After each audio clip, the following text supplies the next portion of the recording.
సంఘాల్లో రావాలంటే మనకు కలిసి ఉండాలి, విడిపోతే పడిపోతాం అన్నది సమైక్యంగా ఉండాల్సింది ఇక్కడ అని చెప్పేసి స్పష్టంగా చెప్పారు. అక్కడ కాదు సమైక్యమైన, అక్కడ విభజన ఉండాల్సిందే, ఇక్కడ సమైక్యంగా ఉండాల్సిందే.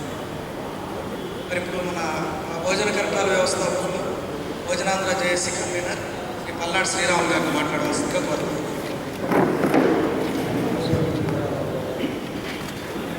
అందరికీ జీవితంలో నిజంగా ఈరోజు ఇది ఒక చారిత్రాత్మకమైనటువంటి సన్నివేశం. నిన్న ఏపీ ఎన్జిఓలు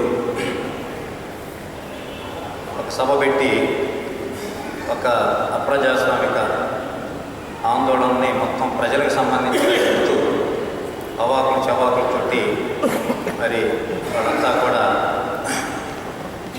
ప్రజల యొక్క భవిష్యత్తుతో సంబంధం లేకుండా వాళ్ళ స్వార్థ ప్రయోజనాల కోసం ఏ విధంగా చేస్తున్నారు అనేది మనందరికీ తెలిసిన విషయమే. ఎక్కువగా ఇక్కడ కూర్చున్న వాళ్ళంతా కూడా సంఘాల ప్రతినిధులు, సంస్థలకు సంబంధించినటువంటి రకరకాల ఉద్యమాలతో సంబంధం ఉన్నవాడు కాబట్టి ఇప్పటికే అగ్గి రాజుకున్న మనకు కూడా గుంటూరు, ఒంగోలు, ఇక్కడ నిజంగా ఎంప్లాయీస్ గుంటూరు జిల్లాలో గొప్ప పాత్ర పోషించి మొత్తం రాష్ట్ర వ్యాప్తంగా ఇక్కడ బాబాసాహెబ్ అంబేద్కర్ కోరుకున్నటువంటి చిన్న రాష్ట్రాన్ని స్వాగతిస్తూ డైరెక్ట్గా అసలు వీధుల్లోకి వచ్చి ర్యాలీ నిర్వహించి స్టేషన్లో మరి గెజిటెడ్ ఆఫీసర్స్తో సహా మరి అరెస్ట్ అయ్యి మొత్తం రాష్ట్రానికి మేమంటూ బాబాసాహెబ్ అంబేద్కర్ వారసులు ఉన్నామని గుంటూరు నుంచి మొత్తం పబ్లిక్లో ఒక పెద్ద వార్తలాగా వచ్చే విధంగా ప్రోగ్రాం నిర్వహించినటువంటి ఘనత మన ఉద్యోగస్తులకు ఉంది. ఇవాళ ఈ ఆంధ్ర ఈ తెలంగాణ ఉద్యమాల్లో ఉద్యోగులు కొన్ని పరిమితులు పెట్టుకుంటే మనం ఏం సాధించాం. కొన్ని పరిమితులు చూడండి, అక్కడ ఎన్జిఓల్లో వాళ్ళు ఏం ప్రకటనలు ఇస్తున్నారు చూడండి. ముఖ్యమంత్రిని విమర్శిస్తున్నారు, కేంద్ర మంత్రులు విమర్శిస్తున్నారు, ప్రధానమంత్రిని విమర్శిస్తున్నారు. అసలు అడ్డు అదుపు లేకుండా వాళ్ళ భాష. మన వాళ్ళని కనీసం వీధులకు రమ్మంటే ఇప్పటికి భయపడే ఉన్నారు చాలా. ఏపీ ఎన్జిఓ సంఘం అధ్యక్షుడు అశోక్ బాబు సీమాంధ్ర కేంద్ర మంత్రులారా కబడ్దార్, మేము తలుచుకుంటే మీకు రాజకీయ భవిష్యత్తు లేకుండా చేస్తామని చెప్పి ఒక హెచ్చరిక చేస్తారు. వాడు ఏ కులానికి ప్రతినిధి? కాపు కులానికి ప్రతినిధి, లేదా కమ్మారెడ్డి కాపు మొత్తం కూడా 15% సంబంధించినటువంటి ఓటర్లకు కూడా ప్రతినిధి. నిజంగా హెచ్చరిక చేయాల్సినటువంటి ప్రతినిధులు చేయట్లా. 100% ఉన్నటువంటి మన ఉద్యోగ ప్రతినిధులు మనం చేయగలం. భవిష్యత్తు నిజంగా మనం చేయగలిగితే ఎస్సీ, ఎస్టీ, బీసీ, మైనారిటీ ఓట్లు మనం 100% ఉన్నాయి. కేంద్ర మంత్రులు కాదు, మొత్తం ఇప్పుడు దాకా రాజకీయ గుత్తాధిపత్యాన్ని చలాయించినటువంటి ఓ రాజకీయ నాయకులారా, మీకు రాజకీయ భవిష్యత్తు లేకుండా మేం చేయగలమని చెప్పని ఆ ప్రకటన చేయగలిగినటువంటి దమ్ము, ధైర్యం మనకుంది, ఆ శక్తి మనకు.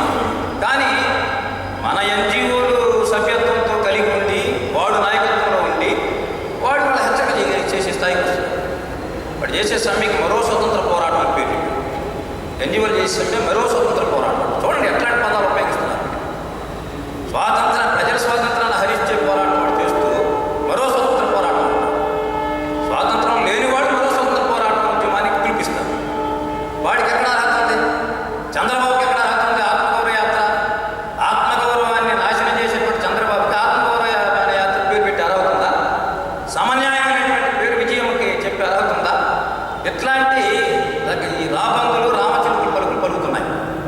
రకరకాలుగా వాళ్ళ రాష్ట్ర విభజన అడ్డుకునేది కాదు, కానీ ఏర్పడిపోయే ఆంధ్ర రాష్ట్రంలో ఎవడు మనం అధికారకు రావాలి అనే ప్రధానమైనటువంటి ఆకాంక్షతో, లేదా హైదరాబాద్ని ఏదో ఒక విధంగా దక్కించుకోవాలి అనేటువంటి ఒక భయాందోళన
ఇలాంటి వాటి